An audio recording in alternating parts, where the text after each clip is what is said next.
Hey guys, and welcome to The Good, The Bad and The Buggy. We're here to present our review on the latest release of the PC version of the game, Prey. First impressions, how do you come at it?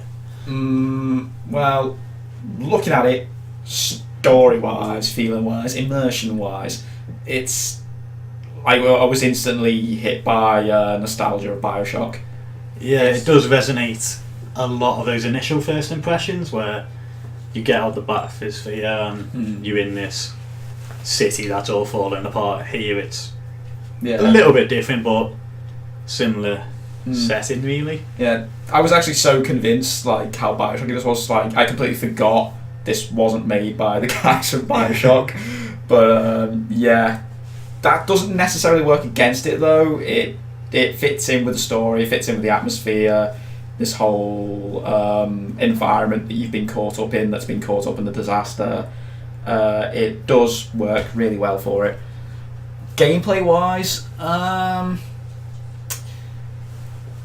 there are bits that do work for me and bits that don't. Yeah, I know the feeling. Like combat, it feels clunky in a way, which makes sense with your character because you're not like a massive space marine sort of thing. You have no training, you're a scientist. But even so, shooting feels odd. When you shoot with a shotgun, unless you're point blank range, you literally do no damage. It feels like the shotgun feels like it's got that weight. That, yeah. The pistol, if you can mash the trigger, you can burn through your clip in record time, and if you do that, you can literally nuke down most enemies that I've come across. There's only been one that's given me any sort of problems. Yeah.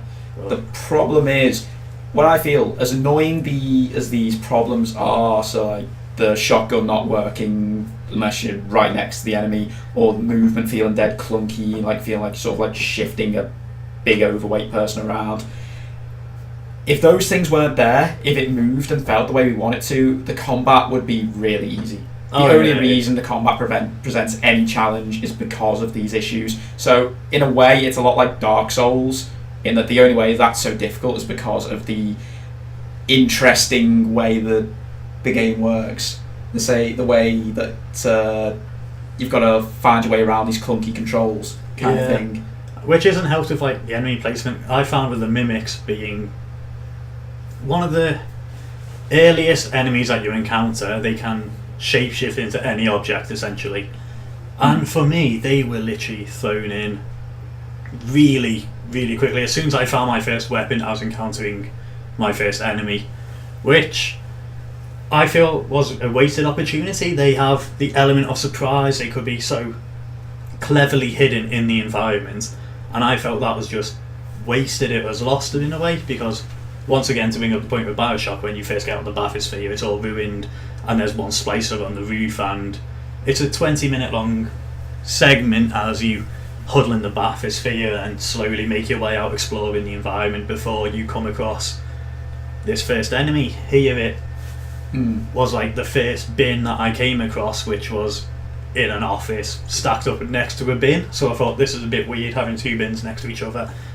And I'd already seen about these enemies from the trailers, so it didn't really come as a surprise to me. I was kind of expecting this is a bit odd, because I knew what to look out for. There was no build-up of tension, which I think the story could have helped. Yeah, so one of the things that going for the story, it's obviously meant to be a sort of, it's not a horror like in a typical sense, but they clearly were trying to make it tense and sort of scary, especially with the mimics. Because, don't get me wrong, there are bits when I played through where I didn't realise there was a mimic in the room and it suddenly appeared. Like where I thought it was there just are a few brilliant moments that have you like, oh my god, there's one that's just jumped out at me and there's an intense fight. But yeah, as you said, there's enemies pretty much everywhere. So there's no build-up of tension. There's very rarely a moment where you're traversing a new section, and very often even sections you've already traversed, where there's just, there's more enemies, okay. Yeah, and there's even abilities that you can develop later on that'll help you even like spot mimics even while they're transformed. So that takes away any ambush potential they have. Yeah, although I'm not sure if it's a bug with mine, but I don't think those things worked very well on my playthrough. It might be that they only work if you spot the mimic initially moving in its unmimicked form. For me, I kind of abusing that in a way. You put on your visor and it would pinpoint all of them with a big arrow that says mimic, and then you just shoot it. And yeah, I found that even on hard, what made it all a tad easy. And also against the harder enemies, there isn't much of a challenge there, even on a higher difficulty setting. I think if you first go into the game not knowing what to expect, like I did, you may find the enemies that aren't mimics challenging, because I found them not challenging because, again, I had Bioshock in the brain. I was just thinking, oh yeah, these are just like splicers, I'll run into these guys, shock them in the face a couple of times and they're going to go down, be fine. But with Phantoms it's not quite so easy. They do a lot of damage, and chances are they'll take you down if you're not quick on the health hotkey. You're about to see one now, I believe, this nasty little bugger.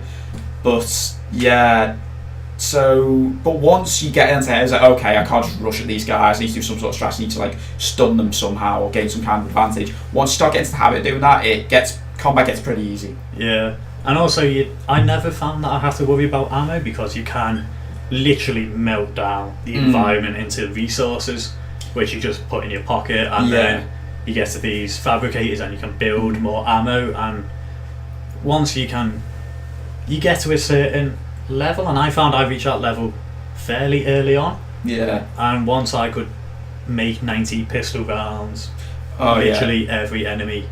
If I wanted to, I would just run out with my pistol. But I got really exciting combat when I stopped doing that. I found it worked so much better when I was literally just using the wrench and throwing plates and random parts of the environment at the enemy, which you can do, or right now with like the glue gun, which you're about to pick up here, and where you can literally stick glue on your enemies or onto the wall to make additional paths to like climb over ceilings or be able to get through crawl spaces that you can't just run and jump up. You make yourself a path. It's a clever way of traversing the environment and leads a lot to your imagination as well. And I think this leads on to one of the game's strengths, in my opinion. There are so many ways you can do this game. There are so many ways you can defeat every obstacle, defeat every enemy, get past every obstacle. You can go for the full-on Rambo route, assuming your strategy's fine and you've got the ammo to do it. You can perfectly entitled to do that. You can be stealth. You can try not to fight a single enemy in the game. That is actually possible. Oh yeah, and the perks that you can get, they will help. So you could make a lot of interesting builds. I feel like if you so wish to try and go through the game without like killing as many enemies, you really could. Oh yeah. It would make quite a challenging playthrough, but it'd be challenging, but people do live for challenge, and the game doesn't punish you because some games where it's like, you can kill these enemies but you can choose not to, but if you don't kill them then you lose out on some arbitrary experience. You don't lose, you're not going to lose out on anything by not killing anything. You don't apart from these items that you can see looting from the corpses, which are just essentially crafting materials. You don't like I said, you can melt down the environment. So you don't. There's many ways you can approach every single situation. Really, there's no right or wrong way, so long as you get it done, I suppose. Yeah, exactly. And I do think that's one of the game's strengths. And speaking, a couple of things you mentioned before now, which is another thing to bring up, the crafting system and melting stuff down. But the people don't know, there are basically two parts to the crafting system in this game.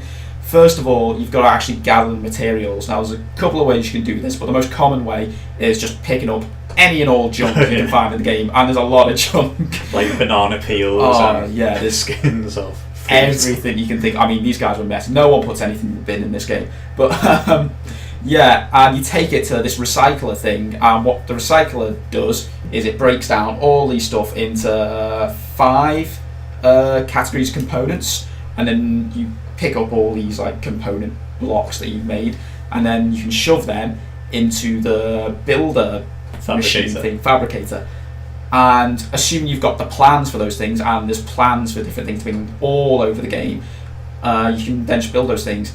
And once you've got all these plans, which is very easy to do because, like I said, they're everywhere, and assuming you're any kind of if you like to look at nooks and crannies, like we all do, what's that point on the map? I'll go have a nosy. There'll be like a computer screen in there, and you'll open an email, and you can just download the plans, which is quite a nice touch. Because the progress bar does fill up and ding, brand new plan. And there is the stuff that you can build, it's mostly weapons, although I've never had a course to use that because I generally already found... there's weapons littered everywhere. I've generally already found that particular weapon before I've ever had any need to build it. But then there's ammo for those weapons, which does come in handy. But then it also leaves the problem because there's so many materials you can get just by looting everywhere. I never really felt like I was running out of ammo, assuming I could find a fabricator. That was the point I was making. When you start doing that way, it is really easy if you play it safe. And it saves all the time as well, so if you die, there's virtually no punishment. It's a quick... You might be at the other end of the corridor that you just started, but when you get around the next bend, it'll save again. And of course, there's a quick save tab as well. Which does, there's a lot of ease of life functions in here, even the picking up of loot. You don't have to go through sub-menus, and when your inventory's full, there's a quick sort function which bundles everything together in the most efficient way. It'll make your stacks of 100 lemon peels and then you run back to the recycler, throw it all in and start it again. I did have an issue with that myself. It was working fine for me at first, but then about halfway through the game my items started not stacking in the inventory properly. They'd all just be side by side, one by one, and I'd have to go through them all, sort it. But hopefully that'll get past that soon enough, because I think that was just a minor little bug. But apart from that, in terms of the inventory management and looting crates with the quick menu thing, it's very useful for the player. And also the quick select weapon wheel. It comes up as a dial, and when that gets full, it turns into a wheel, which is a nice touch. It's really nice. This generally, it's going to be more people playing with a controller that probably going to get more used to the weapon wheel. But when you've got, say, 20 things hotkeyed to your weapon wheel, it will turn into a spiral, and it's pretty cool. I thought it was a nifty. It's only a little thing, but it is pretty nifty. So I think they've clearly put a fair bit of thought into making the player comfortable and making everything feel nice and natural. Even for those completionists out there, and it's where you've got to collect all the people in the station, as it where you have to find them all, as that's your 100% thing, as it were, instead of collect 20 feathers, it's collect all the people. And all these people are wearing bracelets that you can then go to a security station, track them down, it'll pinpoint exactly where they are on the map, and then you can go and quickly collect them if that's your thing that you want to do. But not only is that, it's for a completionist quest, it's quite satisfying because it fits into the story. It's not you sort of want to do it in a way, because all these people have their audio logs or a passcode on them, which will then get you into a safe, into a room, and in that room there'll be another key card, and it's sort of like a snowball effect. Once you hit one, it naturally flows. And it all ties into the story as well. I never thought I was backtracking to an area just because I need to go get Joe Bloggs' email or whatever it was. Generally always had a reason. Apart from maybe one or two examples, the bodies aren't really hidden away in a corner somewhere. You can find the majority of them just by running through the area and just generally exploring like anyone else. Speaking of bodies in random areas, I came to a section where I was fighting a huge enemy, and it could hover, as it were, and it decided to fly above a vent system, so only the bottom of it was sticking out, and its ability was to shoot balls of electricity at me, and this weird bug could have this enemy shooting these electric balls no matter where I was on the map. And sadly that is one of the only bugs I've come across, really. I think I played this game right from launch when it came out at midnight the other day, and I was surprised. It's very rare a game comes straight out of launch with virtually no bugs, but for me it worked perfectly well. Of course, some people might have a different experience, but yeah, for me personally, I thought it plays really, really well. Oh yeah, it runs brilliantly apart from this section now. For me, whenever it loads or saves sort of thing, I can have like a 5 to 10 second stutter sort of thing, which is annoying, but I'm pretty sure it's just because I need more RAM. Yeah. I am running it on the RAM side on the very minimum spec, which I think would be the issue because you've got 16 gigs and you've not had any problems. I think I might actually have 32. Yeah. But yeah, you're running it on 8 gig at least, which it is. Like right now, it's you can see here. Then it's just that minor stutter. Mm. It's in a fight that's pretty annoying, but it also does give you an extra few seconds of thinking time, which can make a fight even easier. There's all these pipeworks around the environment as well. Oh, yeah. If you shoot like a bullet hole in there, it will spit out flames, and if you lure enemies into that, they will then obviously burn, which... Because there's more than one way to take a fight. There's so many ways. A lot of games, when they try this whole, play the game your way, do it any kind of way. It starts off really just like they'll have that tutorial bit and start. It's like, oh my god, you can do this all these kind of ways, it looks so cool to all these ways. But then you actually get into the middle of the game, like the actual meat of the game, and be like, oh, well, there's really only maybe like 2 ways to actually bother doing this. The rest are just kind of like annoying. Yeah. But no, pretty much every strategy you could think of to get through obstacles in this game are actually viable and probably would be like at least mildly satisfying to do. Yeah. Well, one of the unsatisfying things I found was this space section. Obviously, on a space station you can go outside.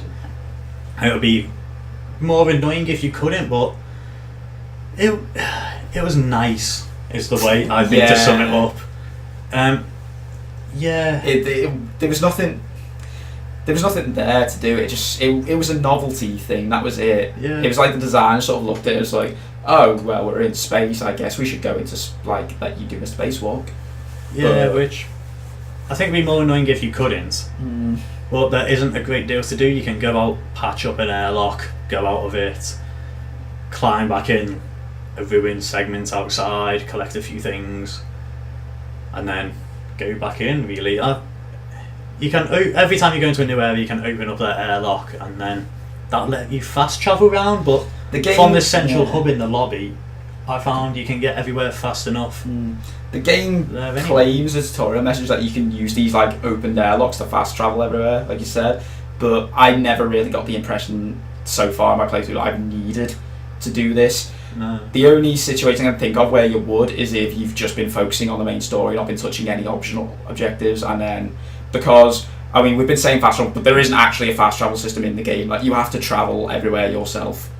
But it doesn't take long at all. Yeah. Like, you can run fairly fast and you can increase your speed with additional perks, but...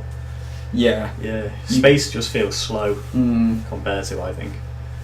But that being said, it's probably nice that there isn't that much to do in the space section then, because if there was a load of, like, collectible corpses to find in space, it would feel like a bit of a drag. Well, there's a 0G section as well, without trying to give away a bit of the story. You're crawling through like a maintenance shaft. It's kind of like a big maintenance tunnel kind of thing. Yeah, and you absolutely hated that bit. I couldn't stand it, although that was more for me because of the enemies in there. There was like, they're essentially mines. Is what the enemies were. Mines. Yeah. And I didn't like them, but that was probably more my fault because I was getting annoyed by the fact I was wasting ammo on them. But this was because I hadn't put a lot of thought into it, because as we've said a couple of times, there are many ways you can do every situation, and I obviously hadn't put enough thought into how I should really deal with them by not wasting all of my ammo. Yeah, I just thought that section is just a straight corridor shooter. There's no two ways about it. There's one interesting bit in it, but even then it's nothing major. Yeah. I think another reason why I didn't like that section was because it was all combat and there wasn't much story happening. Yeah. And I think that's the main thing that drives you on in this game. You want to find out everything in a way. You want to find the audio logs that tell you a little bit more, it hints at something else, and when you find these audio logs, they open up like this optional quest, and then that leads on to like, oh, you have to investigate it a bit more before you know what the black box is, for example. It just says, oh, black box, that's interesting, find out more. Find out more at this location, and then you have to go there and find out the rest for yourself. Which I like it. But yeah, just like in the Bioshock games, and just like Dishonored, who the guys behind this game did actually make, they've done very well with building the world and making a world that everyone will be interested in. It's just a shame that the combat doesn't always feel satisfying, because I think the combat is definitely this game's weakest point. Same with The Witcher. The Witcher 3, it has such a good story, I thought, and you want to know more, but the combat is... It's just lacking. Yeah. Which doesn't necessarily make it a bad game, it's just something we wish was better. Yeah. I'm not sure how they could make it much better without making it easy. One of the main gripes is the strafing. For me, it feels so slow, but then you can slow down time with your psionic powers, which is insanely good fun when you're battling a group of enemies and you're only using the wrench. But that has a cooldown to offset its awesome ability, and then you can have your telekinesis blast that will send enemies flying or levitate them and send them into the ceiling. I was quite looking forward to trying out the psi powers that you can use in this game, which, by the way, you won't get access to for a good, 4 hours into the game. Yeah, it's a good few hours in that you start to get them. So, which, to be fair, works because from the story, it all works. Yeah, and also it trains you enough so that if you get to that point, you feel like, oh well, I want to try playing through this game without any powers. It's giving you enough experience so like you'd be able to handle that. So you'd be like, oh my god, I've been struggling. It doesn't make you feel like you're handicapping yourself by not using them. Yeah. But also when you have these abilities, it then handicaps you in another way. To make up for automatic turrets that attack the aliens on sight, but your powers come from the aliens, so it warns you instantly if you choose to go down this path that there may be some consequences. Yeah, and there are other consequences apart from the turrets, as you said, which we probably shouldn't mention because I think the surprises makes it that bit pretty fun. But it does warn you straight off the bat. So it's not like, 20, 40 minutes later you've been punished for a decision that you made 15 saves ago and you're now stuck and going, why am I bothered? There was a bit I was slightly worried about though when I first got the message, because it said, you just ominously get the message that there may be consequences. I was like, oh no, I'm getting shoved down a bad moral ending, because I always like to get the best ending when I play games. That's just the thing I do. So I was like, oh well, I really want these powers, but I haven't completed the game yet. But I haven't found any evidence of that so far. So hopefully I'm okay using my Psyshock abilities and whatever. Something for you to look forward to then. Yeah, exactly. Speaking of the abilities though, I am a little bit disappointed in the ones I've used so far. I don't think they look that interesting. I don't think they look that flashy. Flashy, some of them are. Turning into a teacup, for example, and wriggling is... It's not really a combat strategy though, is it? No, they're more just novel things, and they all have a place. And when you research the enemies, you find out their strengths and weaknesses, and then you can counter each one with counters. But personally for me, if combat is literally spam with your pistol and you can take everything down fairly quickly. I haven't played it on the hardest difficulty yet, but on hard, it does still feel a bit like a walk in the park. It's not tricky at all, and especially, I haven't spec'd my character to be any more combat-y. I've made them so I can open up all the paths and explore the whole station more than this. Yeah, saying you can focus on just speccing into hacking computers and repairing stuff, and you won't have any trouble with combat. Yeah, so it doesn't punish you for that sense, but maybe play it a little bit smarter. So all in all, I'd say it's a solid game. bit of a weak gunplay, but the story more than makes up for that. It's kept me entertained the whole time, and I'm looking forward to finishing it. Me too. As you said, bit of a weak combat, but there's so much more that makes up for it, and it shouldn't leave you disappointed in your purchase. Yeah, so let us know what you think. Hit the like or dislike button and tell us more in the comments. See you later. See ya.